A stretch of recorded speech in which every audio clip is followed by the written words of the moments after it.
E começamos o Cine Oficina 25. Sim, bem-vindos, colegas da escrita, escritores, roteiristas e criativos. Hoje, com uma questão muito profunda. Por que fazer oficina de literatura se escrever é solitário? Ah, uma grande questão, vocês não acham? Bom, eu sou Marcelo, criativo, roteirista e diretor de cena, com peças publicitárias premiadas no Brasil e exterior e com curtas premiados no exterior. E hoje nós vamos fazer esta grande questão se tornar algo claro, transparente e lúcido para vocês entenderem se devem fazer oficina ou não. Se você escreve solitariamente, sozinho no seu quarto, então por que fazer oficina? Bom, eu direi. Será que devem? Não devem? Bom, acho que o tempo não é um impeditivo para realizar um grande sonho como esse. Por quê? Porque hoje há o mundo do curso remoto. Antes, você precisava sair de casa, pegar chuva, daí tu tinha aula, etc. Hoje, você tem ainda a facilidade do remoto. Então, tu tem duas opções. Se você quiser, você pode sair de casa. Se você não quiser, tem a facilidade do curso remoto. Então, o tempo ele já começa a ficar como uma desculpa relativa. Já começamos por aí, tá? Então, se há um sonho, se há um desejo, o tempo já não é um impeditivo tão grande para escrever o melhor texto da sua vida. Ele passa a impactar bem menos, tá? Outra coisa importante. Quando você começa a dominar a escrita, dominar o texto e dominar a organização de um raciocínio, várias áreas da sua vida, seja profissional e até pessoal, são impactadas positivamente. Exatamente. Por quê? Porque o seu texto profissional vai melhorar, o seu poder de convencimento melhora, tudo melhora quando você for usar o texto. Além disso, tá? Tem aquela famosa frase, tá?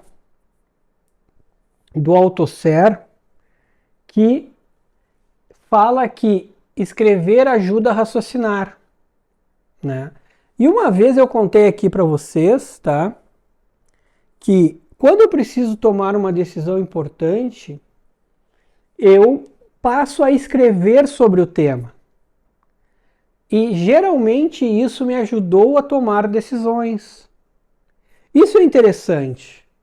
Claro que se eu não tiver um texto que flua bem, se eu não tiver exercitado a arte de escrever, dificilmente eu vou ter o texto como um bom conselheiro.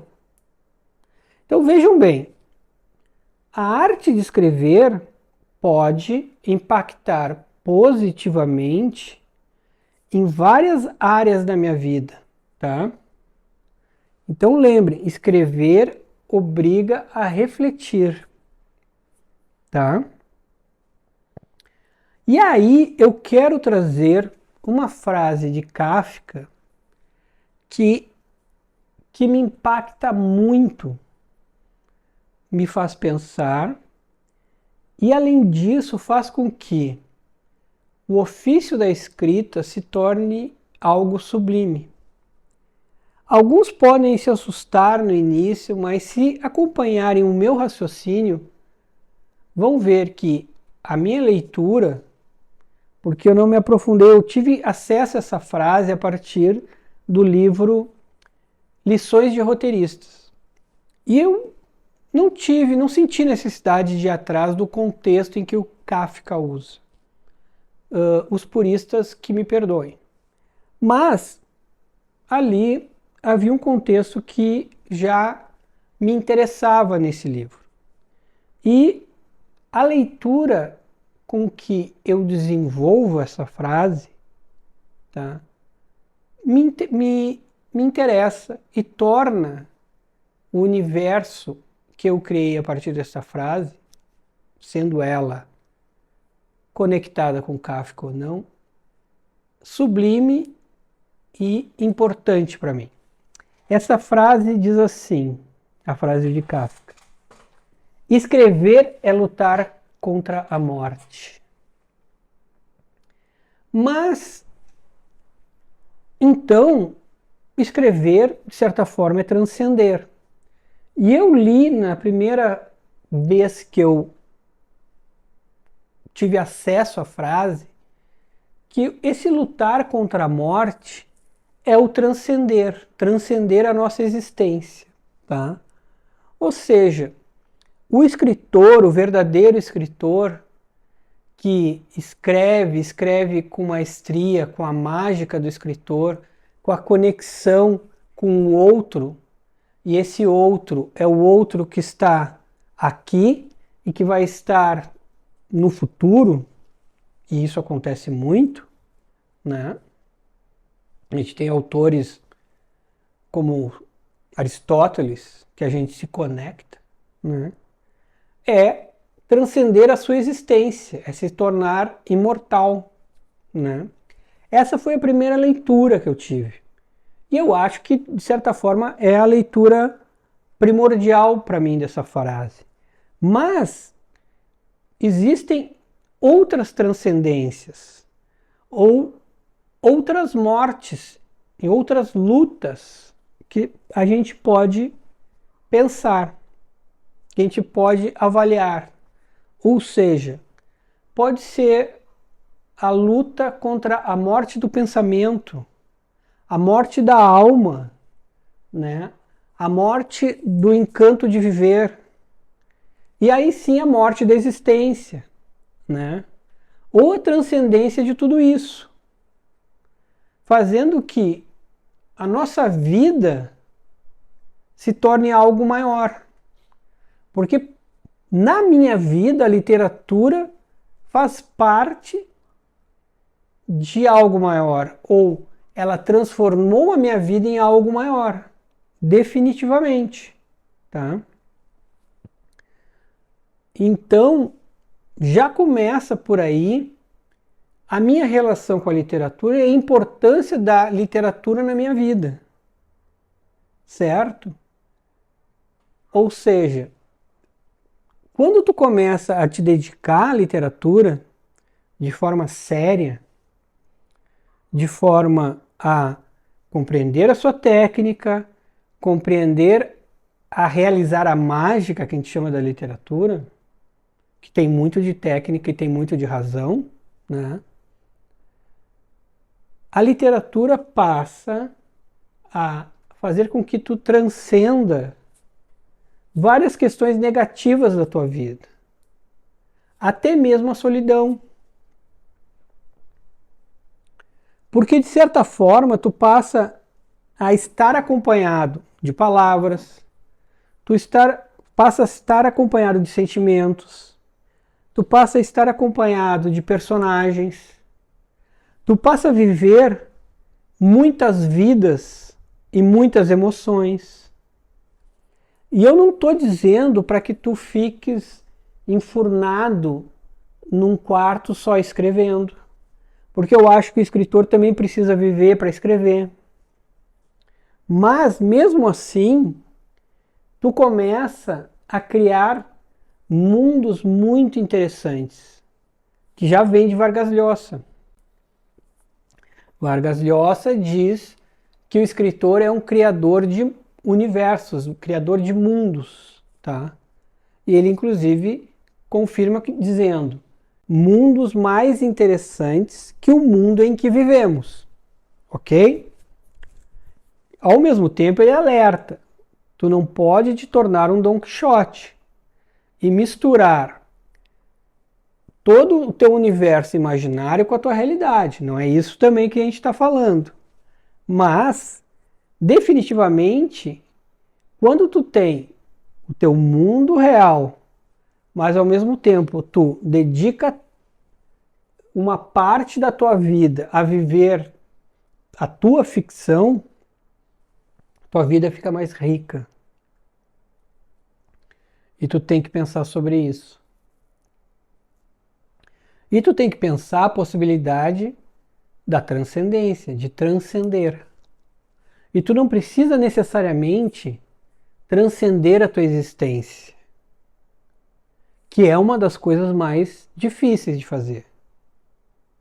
Tá? Mas tu pode, como eu falei, transcender questões menores, mas também valiosas. Ou a tua transcendência vai ser menor, ela não precisa ser a transcendência imortal no mundo. Vou dar um pequeno exemplo, tá? Eu tenho uma amiga que decidiu escrever um livro sobre o pai que é descendente de italianos que vieram da Itália para o Brasil. Eu não tenho dúvida que este livro vai ser lido por várias gerações da família dela, no mínimo. Então ela já transcendeu dentro da família dela. Independente do que aconteça com esse livro. Entende o que eu quero dizer? E eu tenho quase certeza de que ela não vai parar nesse livro.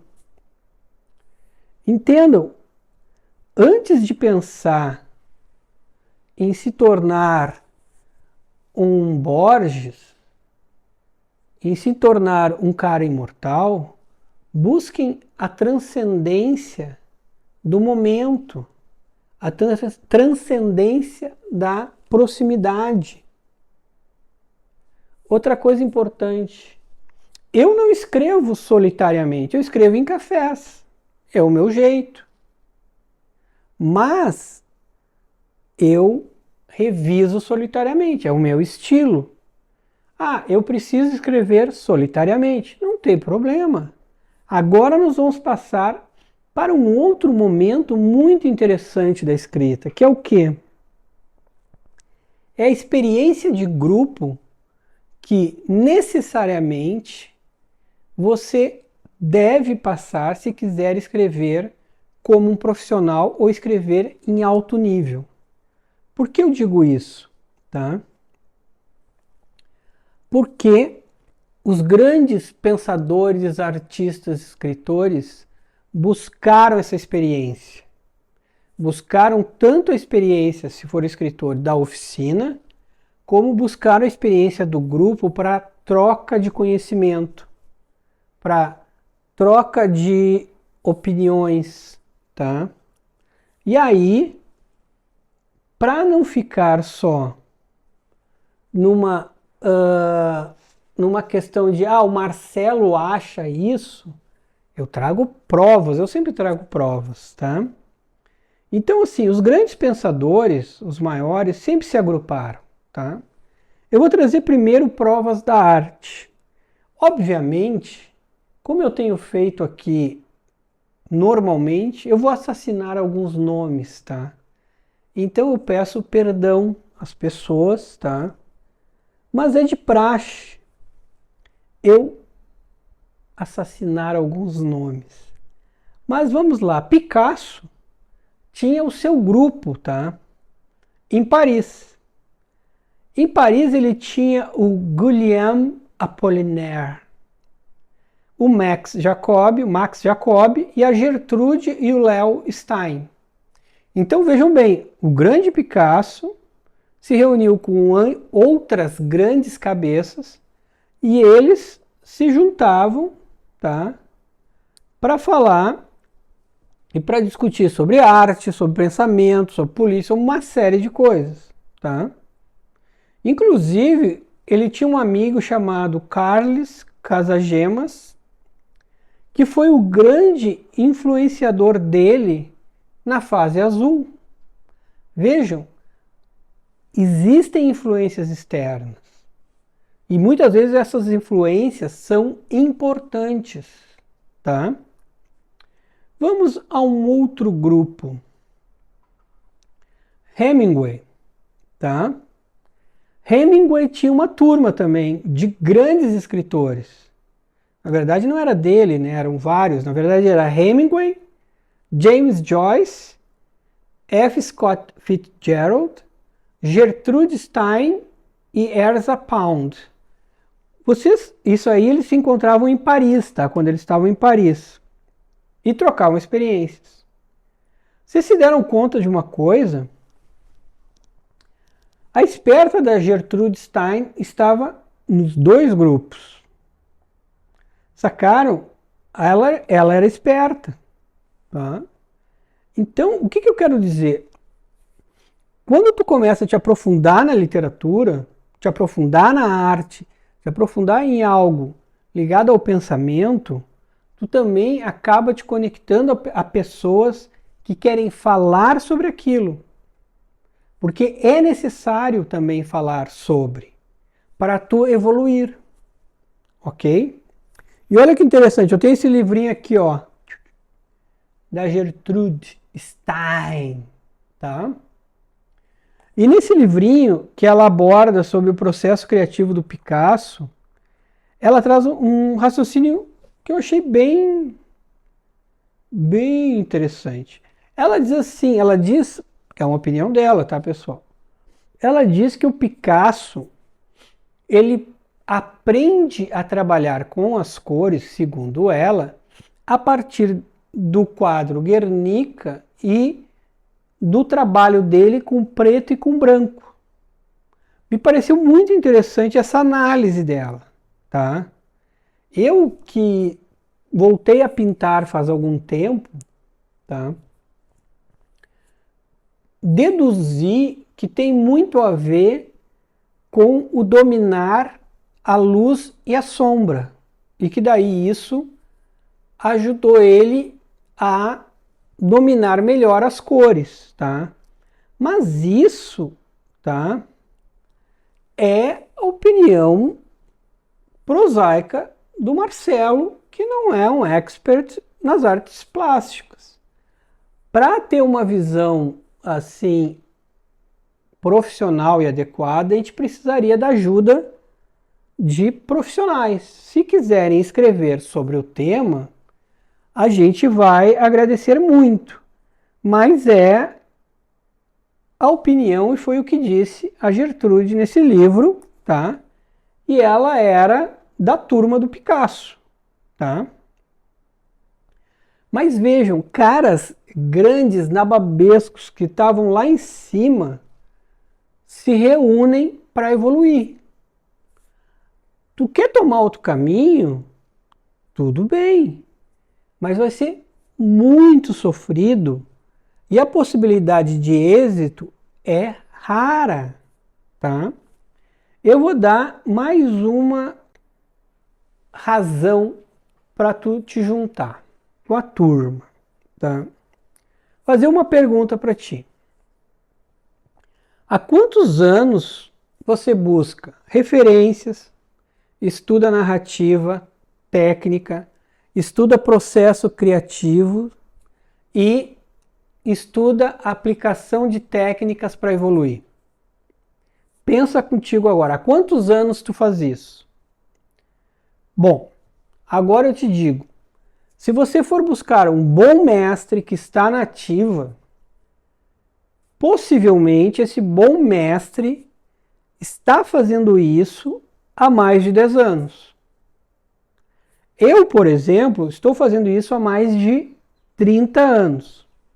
Aí eu faço outra pergunta. Você acha que este cara, seja ele com 10, 15, 50 anos, eu com 30, você acha que tem algo a contribuir? Fica a pergunta. Os meus mestres, e eu procurei, tá? Então, o que eu estou te indicando foi o que eu fiz. Tiveram muito a me acrescentar, a me ensinar e a me orientar. Eu devo muito a eles. tá? E qual é a vantagem disso? É que, além de te dar muito conhecimento técnico, além de te apresentar um rol de referências importante, tá? Eles te levam e te ensinam atalhos. Atalhos importantes que tu pode e deves usar. Por quê? Porque no ofício da arte, no ofício da escrita, tu vai ter que subir vários Everestes, tá? E aí não tem atalho. Mas tem outros ensinamentos que existem atalhos. Mas se tu não falar com esses caras, tu vai ter mais um, mais dois, mais três Everest para subir. E não precisa. E esses caras vão te dar o atalho. Eu vou te dar uma explanação prática sobre isso, tá? Eu estudei bateria, vocês devem ter visto em alguns vídeos que quando a gente muda o plano, assim, tem uma bateria atrás de mim, né? Então eu estudei bateria com o Daniel Lima, tá? Que é um percussionista e um baterista profissional, percussionista da Orquestra Sinfônica de Porto Alegre, também brilhante, genial, tá? E ele me deu todos os atalhos, além de me ensinar o que eu deveria aprender de técnica. Claro que eu não sei tudo, eu não sou um baterista profissional, tá? Eu toquei por um tempo na noite, quando eu era jovem, hoje eu toco para me divertir, tá? Mas ele me ensinou vários atalhos, tá? E na época que eu tocava, tá? Na noite e tudo mais, ele me ensinou alguns atalhos e o que acontece? Poucos sabem que muitos solos de bateria são, na verdade, a sequência de exercícios de técnica, tá? Então, tu faz movimentos de exercícios de técnica, tá? Tanto para soltar os braços, como para ter um som puro, como para ter firmeza na batida e uma série de outras coisas, tá? Então, se tu fizer diferentes exercícios de técnica com certa velocidade e colocar um atrás do outro, tu tem, de certa forma, um solo de bateria. Muitos solos são assim, tá? E se tu fizer com certa velocidade, tá? Porque também quando tu começa a fazer os exercícios, tu começa a fazer lento e com o tempo a ideia é que tu comece a aumentar a velocidade sem perder a qualidade, tá? Então quando tu começa a aumentar a velocidade, isso tem um efeito estético nos teus movimentos e sonoro muito legal, tá? Eu nunca gostei, eu não fazia solo de bateria porque eu achava um saco isso, principalmente para o público, tá? Então eu gostava de botar esses exercícios no meio da música. No máximo eu botava, sabe quando acaba a música e fica aquela barulheira? Então eu botava isso no final, né? Mas o que acontecia? Por ser esteticamente legal e sonoramente impactante, muita gente achava que eu estava destruindo a bateria, que eu era uau! Não, era o atalho que o meu professor me deu. Só que como muitos bateristas eram autodidata, não faziam, não estudavam, não tinham professor, eles não sabiam daquilo. Então eu impressionava muito mais, tá? Mas vejam, e aí tu diz assim, cara, os caras demoravam muito mais para progredir do que eu, tá? E eu não era rico nem nada, tá? As aulas do Daniel não eram carésimas. Só que eu fui atrás de alguém que me ensinava, tá? Porque assim, ó, aquilo tu não precisava aprender sozinho. Existia milhões de coisas que tu tinha que desenvolver sozinho. Aquilo não. Então é disso que eu tô falando, tá? Então, até hoje eu faço meus exercícios de bateria. Mas tu não vai ganhar a vida como baterista com aquilo ali. Da mesma forma, tu tem que ter um mestre, ele vai te ensinar os atalhos, mas o teu Everest, tu vai ter que subir. Só que o que eu faço? O que aquele cara que eu te falei dos 10 anos faz? Ele vai te ensinar toda a técnica para que tu, a partir do momento que tu definir qual o Everest que tu quer subir, qual o melhor texto da tua vida, qual a melhor obra da tua vida, tu tenha toda a técnica para realizar isso. Por quê? Porque tem coisas que só tu vai poder fazer. Os outros vão poder te ajudar, mas a realização é tua. Porém, os atalhos e a técnica já foi fornecida. Só que isso tu conseguiu pegar e exercitar com a metade do tempo, 1/3 do tempo que o outro que resolveu fazer sozinho. E não há desmérito nisso e não há mérito nenhum no cara ter feito sozinho. Ele simplesmente perdeu tempo. O mérito vai estar na obra que tu criou. Ponto. Se tu criar uma baita de uma obra e o outro também, isso que importa. Só que tu criou uma obra, uma baita de uma obra, 3 vezes antes que o outro. Essa vai ser a diferença. Então, é disso que a gente está falando quando a gente entra numa oficina de um cara que está na ativa, numa oficina moderna. É que tu esteja preparado para subir o teu Everest, com toda a técnica. Essa é a questão. A terceira questão que eu vou te trazer é: sozinho, tu tem a certeza de que o teu texto está bom, que ele está pronto, que é um texto profissional, que não há nenhum furo na tua trama? Tu tem certeza disso? Uma segunda opinião não seria bom? Uma opinião que não fosse de um amigo, da tua mãe, do teu primo? Será que não seria uma boa? Bom, uma oficina top, tá? Ela vai te dizer isso e vai te dizer mais. Ela vai falar do teu subtexto. Por quê?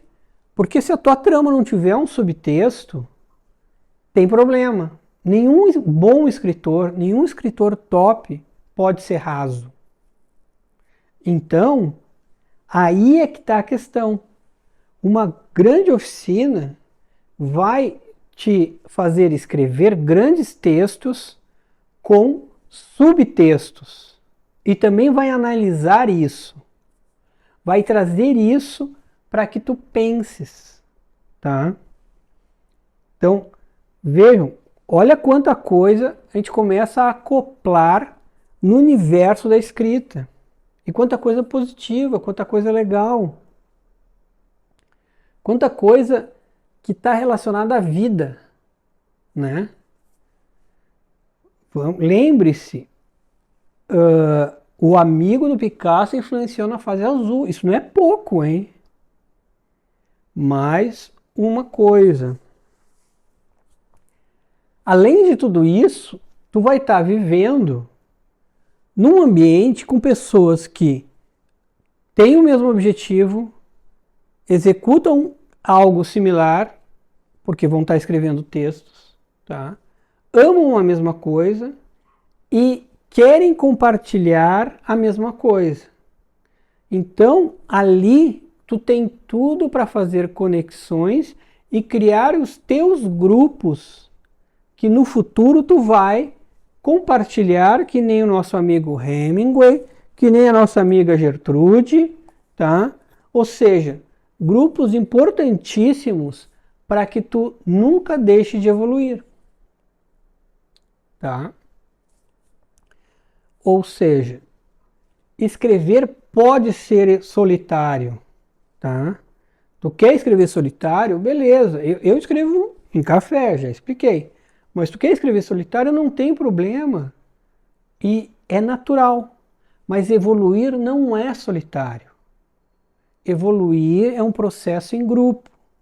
E para os grandes escritores, o evoluir acontece em grandes oficinas. Oficinas modernas e de preferência de caras que estão na ativa. Então, aqui está a resposta da pergunta. O escrever é solitário. O evoluir é em grupos de pessoas pensantes e modernas. Quem fez isso? Bom, eu te digo. Stephen King, Hemingway, Vargas Llosa, Gabriel Garcia Marques, o Palahniuk do Clube da Luta, tá? Então, a gente não está falando de uma pessoa, a gente está falando de muitos grandes escritores. O Salinger, o cara mais antissocial do mundo fez oficina. Ele teve um mestre. Então, o que eu quero dizer com isso? Se tudo isso que eu falei para você não te convenceu, pense se realmente tu quer escrever como os grandes, como os caras da primeira prateleira, como um profissional, seja texto, seja roteiro, seja ser um criativo de ponta. Talvez não é esse teu caminho, talvez tu queira outra coisa, entendeu? Talvez hoje tu te encante em falar que tu é escritor, que tu é roteirista, mas o teu desejo talvez não seja esse lá dentro, certo? Talvez a tua busca seja outra.